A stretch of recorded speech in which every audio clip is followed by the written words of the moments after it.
Friends, Latha's cloud கிச்சனில் இன்றைக்கி potato பால் கறி எப்படி பண்ணுறதுன்னு பார்க்கலாம். அதுக்கு வந்து ஒரு கடாயை வச்சுக்கிட்டு எண்ணெய் ஊற்றணும். எண்ணெய் காஞ்ச பிறகு கடுகு போடணும். கடுகு பதில் பட்டை லவங்கமும் நம்ம போட்டுக்கலாம்.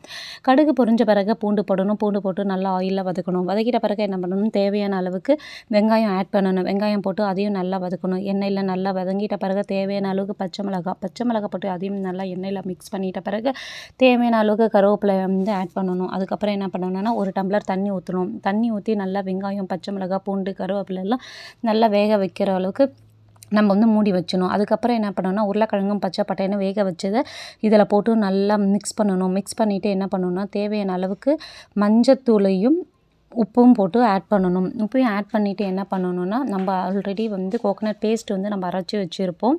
அதில் வந்து தேங்காய், பெருஞ்சீரகம், சிறிதளவு மிளகு, ஜீரகம் போட்டு அரைச்சி வச்சுருப்போம். அந்த பேஸ்ட்டும் ஆட் பண்ணிவிட்டு ஃப்ரெஷ்ஷான கொத்தமல்லி போட்டு நல்லா கிளறி விடணும். கிளறி விட்டு ஏற்கனவே சூடான பொட்டேட்டோ பால்